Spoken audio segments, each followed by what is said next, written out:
Welcome to Links Without Friends. If you're wondering why I'm here by myself and these chairs are empty, please refer to yesterday's episode. There's no need to repeat it. Today we'll be looking at business and security. And unfortunately, it's a bit short this week. But what can we do but persevere? Let's talk about OpenAI. Not in the AI section. Well, this was a really short business section, so I pulled as much as I could into it. And this is more about hardware, because OpenAI are going to make their own chip, which seems to be the cool thing to do when you have lots and lots of money. Of course, Apple, brilliantly successful doing that kind of thing. And OpenAI is going to partner with Broadcom in order to make this. They also have no plans to sell it. This is just for them. And they're trying to cut down on all of that money that they are going to be paying in order to get the cloud services to train everything. Oh, you know what? There was a story about that. I should have put those together. Whatever.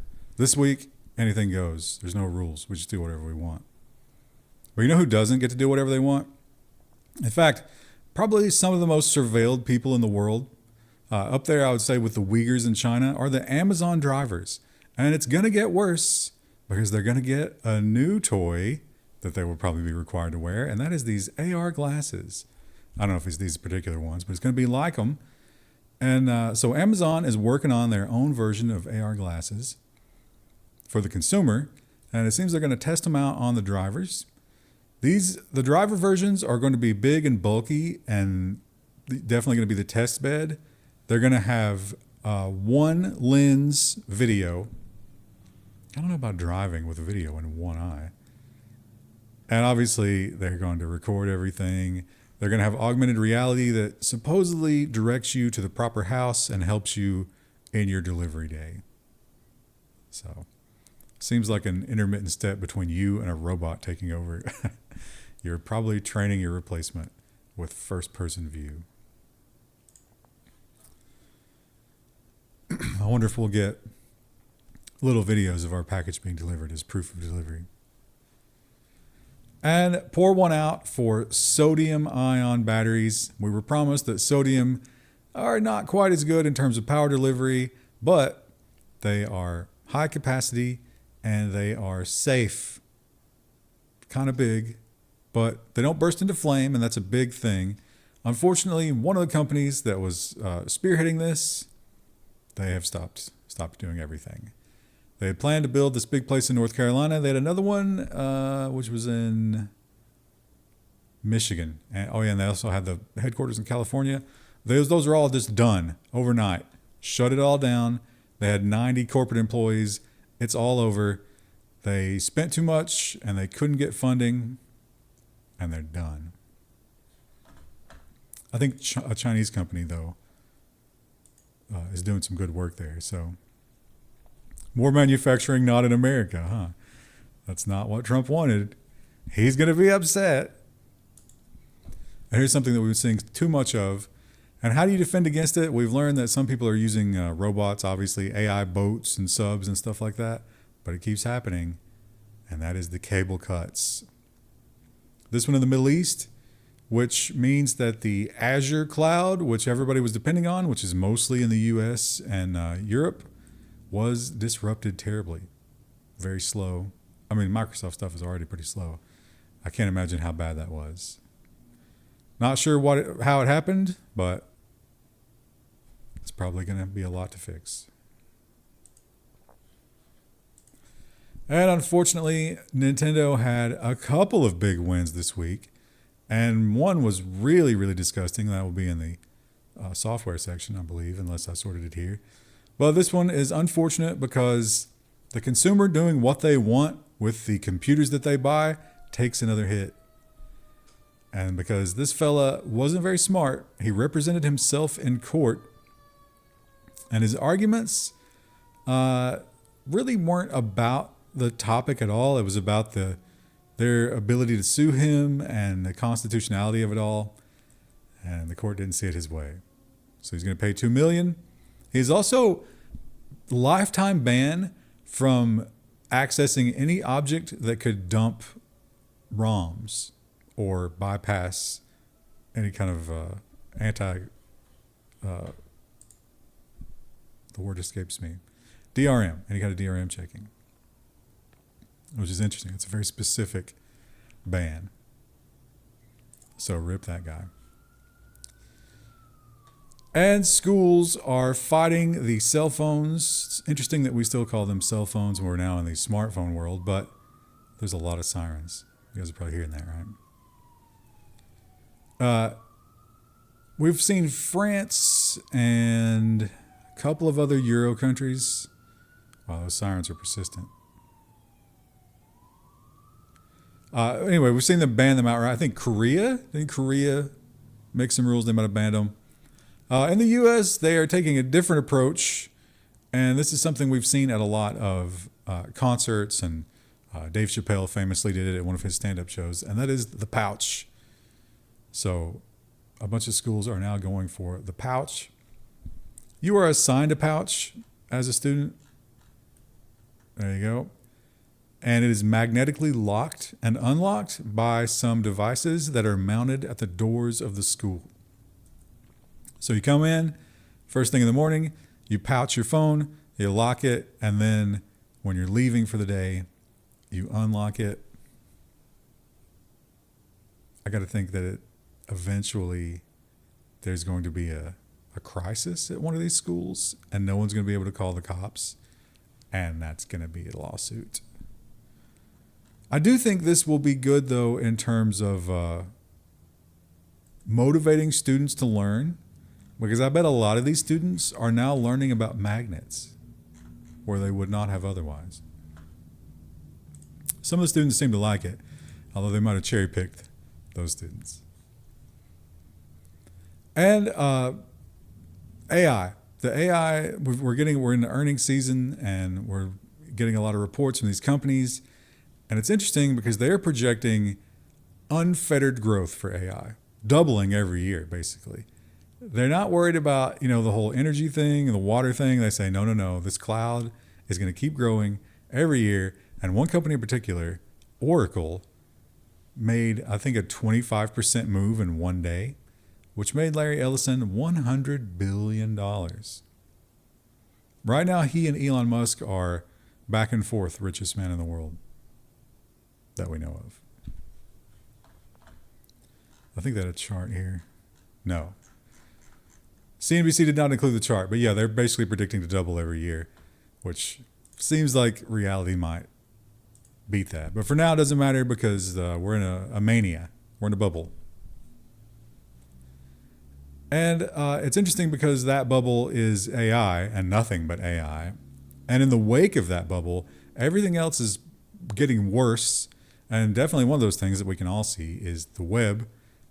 What websites do you go to? Engage in the comments of what websites do you actually go to? Because for me, it's very few. There's really no way to find new websites, right? Now, Google has said in the past, that's not the case. They said the web is fine. The fact that they're using AI to summarize search results is not affecting anybody. But when they go to court, and I've said this so many times, when a company goes to court, that's when they tell the truth because they have to. They don't have a choice. Google told the truth once again in court, which is that the open web is in rapid decline. Now, there's lots of updates here, lots of tweets, lots of revisionist stuff here, and they're saying, we were only talking about the advertising on the open web, not the open web itself. We're not destroying the web. We're just destroying the advertising on the web, which is only slightly better, I guess, but also I think not true. I think when they said the open web is in decline, they meant it. But now they insist that, and they've revised all the court documents to now say open web display advertising. Oh my God, I've clicked on a tweet. Yeah, I think that's a lie. We've seen the truth, but it doesn't matter. And here's a Nintendo story that, in fact, I should have sorted with the other one. This one is way worse because patents, they got a bunch of patents here. And they're all crazy, but the worst one, the one that got most of the headlines, is the summon a monster to fight for you patent. Now, we all know that Pal World made a better game than Pokemon. You know what? I've not played a lot of the Pokemon games. I assume it's better. I did play Power World. It was okay. But the Nintendo really hated that. It was an obvious copy, and they've been fighting them ever since. They've had some small wins, but now this patent means that anybody who does another summon game, which, I mean, how many summon games are there? So many. They will now be able to harass them with lawsuits. And it's such a broad claim, and it's happened before Pokemon, I think. How could this have happened? Well, it's just the patent system is broken, and Nintendo is very rich and powerful. And when you're rich and powerful, you do what you want. With some limits, and Bethesda found one of those limits, which you're not allowed to do in your video game. These days, it really wouldn't fly because now we have the activist credit card companies. But yeah, they wanted to show Hitler's PP. You know, I censored one word there. I probably should have censored the other one. But apparently, I've never played this Wolfenstein 2, the new Colossus, but the character actually meets the Fuhrer in that. And he's in the actual game, he's peeing in a bucket, I guess. But in the original, they wanted to show it. They wanted to have a full shot. And apparently it is... the Fuhrer had a famously misshapen member, which is... I don't know that lore about him. I wonder how Google's AI summary would sum that up for me if I searched for it. But yeah, apparently misshapen, and they wanted to show it off, but one of the top execs was like, yeah, maybe we don't do that. And they didn't. They should have made it like a cheat code or something, you know, like the hot coffee GTA thing. And I believe we talked about McDonald's. I hope I'm not just repeating something we did previously. This was September 7th. I think we looked at McDonald's last time. But it seems throughout the fast food world, this is endemic, which is almost no security on the internal systems. And Popeyes, Tim Hortons, and Burger King are all owned by this RBI brand. And some hackers got in there. And now these were not hackers. These were white hat guys who were just playing around, seeing what they could do. Maybe they were emboldened by the McDonald's story. And yeah, they found out that they could do whatever they wanted. The best one, you should go and read this. There's a litany of terrible security practices. Here's the best one. This is in the HTML source that you could look at after going to the web page. Yeah, password equals admin. I mean, that's already a terrible password, but then to put it in the HTML, astonishing.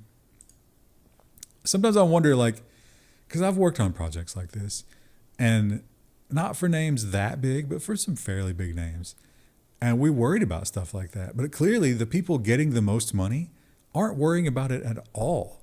It's all just sales. It's like if they can sell it, it doesn't matter how the engineering goes. What a world. What a world we live in. And if you are like me and you refuse to consume traditional media that shows you any kind of ads, maybe you're using Plex, because Plex was one of the early alternatives for host your own video and audio. Well, if you've created a Plex account during that process, take action, because they've been hacked. They didn't get credit card information or anything like that, but they did get the hashed passwords, which means it's a matter of time before they have the actual passwords. So you should change yours. And Jaguar Land Rover has also been hacked, and they got hacked real bad. And they had to shut everything down. This was plants in several countries and the entire maintenance and scheduling apparatus all down. I don't think that you could necessarily buy a new one easily either, because, the whole registration process, and nowadays you buy a car, you got to go through all that nonsense. They estimated it would be back on Wednesday. There's no update on this story though, so I don't know if it's actually back. I imagine it probably is by the time you're reading this, or you're watching this. So rip Jaguar. And Salt Typhoon, it's interesting because we learned about Salt Typhoon being in all of the telecommunications, and then we learned that it was in more of the telecommunications, and then we learned it was in all of the telecommunications, and now we're learning that it was there for a lot longer than we thought. 5 years, and we know this because they've been sort of tearing it down, looking at it, and they found all the command and control domains. And there were 12 of them, or no, more than dozens of them, I'm sorry. And yeah, so that the scope of Salt Typhoon just keeps broadening the more that we look, which is kind of terrifying. The nice thing about this is that if you're logging in your home network or your business network, you can go and get this list of domains, check your historical logs, and if you visited those, if anybody on your network visited those, you might want to check. Might want to be doing a little more snooping after that.